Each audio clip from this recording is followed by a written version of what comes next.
Last time we have discussed about molecular ions and today we are going to start free radicals. तो सबसे पहले आपको पता होना चाहिए कि जो free radicals है वो क्या होते हैं. Free radicals are atoms or group of atoms जिनके पास odd number of unpaired electrons होते हैं. अब ये odd number क्या होते हैं आपको पता है कि जो 2 पे डिविजिबल नहीं होते वो odd numbers होते हैं like this. ये सारे क्या हैं odd numbers. जो 2 के ऊपर डिविजिबल नहीं होते वो होते हैं ऑड नंबर्स. वो हम अभी नीचे जाके एग्जांपल्स में भी देख लेते हैं. और सबसे इंपॉर्टेंट जो बात है, फ्री रेडिकल्स उन मॉलिक्यूल्स से बनते हैं जिनके दरमियान क्या होती है, कोवलेंट बॉन्डिंग होती है. कौन सी बॉन्डिंग? कोवलेंट बॉन्डिंग होती है. ये उन मॉलिक्यूल्स के दरमियान बनता है फ्री रेडिकल्स. ठीक है, नहीं जी, लाइक H2. अब H2 मीन्स 2 H आपस में जुड़े हुए हैं. ठीक है, तभी 2 H बनते हैं ना. तो ये किस तरह जुड़े हुए हैं? कोवलेंट बॉन्डिंग से. अब ये कोवलेंट बॉन्डिंग क्या होती है ये हम आगे जाके पढ़ लेंगे बड़ी डिटेल में. बस अभी आपने याद रखना है कि कोवलेंट बॉन्डिंग के अंदर दोनों एटम्स जो हैं, तीनों जितने भी एटम्स हैं वो सारे इलेक्ट्रॉन्स शेयर करते हैं एक दूसरे के साथ. ठीक है, तो लाइक देख लें, आपको पता है कि जो हाइड्रोजन है उसके लास्ट शेल में क्या, उसके पूरे के पास ही एक ही इलेक्ट्रॉन ही एक होता है.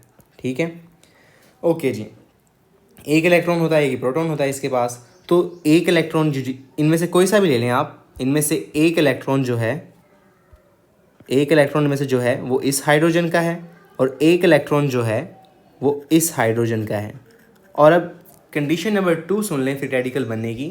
जब हमारे पास बॉन्ड ब्रेक होता है तो वो होमोलिटिक ब्रेकेज होनी चाहिए. अब होमोलिटिक ब्रेकेज क्या होती है? होमोलिटिक ब्रेकेज का मतलब है, होमो का मीन्स होता है सेम, होमो मीन्स सेम, और लिटिक मीन्स ब्रेक डाउन. तो होमोलिटिक मतलब कि जब ये बॉन्ड ब्रेक होगा तो ये जो पूरा पेयर ऑफ इलेक्ट्रॉन्स है, दोनों इलेक्ट्रॉन्स ना तो इस हाइड्रोजन के होंगे और ना ही इस हाइड्रोजन के होंगे. तो होगा क्या, इनमें से एक इलेक्ट्रॉन जो है वो ये वाला हाइड्रोजन ले लेगा और एक इलेक्ट्रॉन जो है वो ये वाला हाइड्रोजन ले लेगा. दोनों के पास एक एक चला गया, बराबर बराबर हो गया. तो इसको बोलते हैं होमोलिटिक ब्रेकेज. तो फ्री रेडिकल के लिए होमोलिटिक ब्रेकेज का होना कंडीशन है, बहुत ज़रूरी है. ठीक है, अच्छा जी, तो ले जी, अब फ़र्ज़ कर लें दोनों ने अपना अपना इलेक्ट्रॉन वापस ले लिया. तो ये H अलग हो गया और ये H अलग हो गया.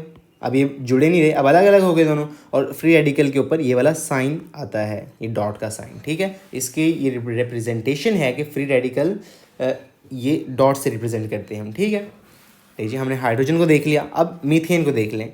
ये कैसे बनता है फ्री रेडिकल. ये इस तरह बॉन्डिंग हुई पड़ी है इसकी. अब बॉन्डिंग किस तरह होती है वो हम आगे जाके पढ़ेंगे, आगे चैप्टर में बड़ी डिटेल के साथ पढ़ेंगे.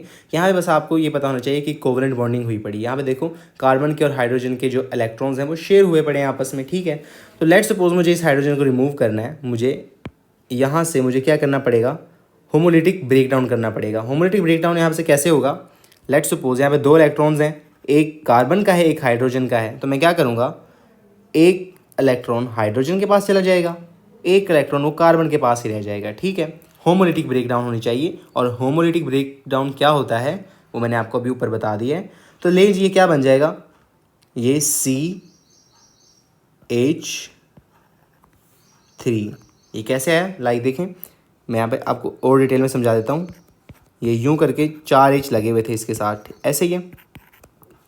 ये यहाँ पे 2 इस तरह लगे हुए थे, मैंने एक इसको दे दिया, एक इसको दे दिया, ये बॉन्ड यहाँ से ख़त्म हो गया, ऐसे ही है. तो क्या बना आगे जाके, CH3. ये से कैसे ही रह गए.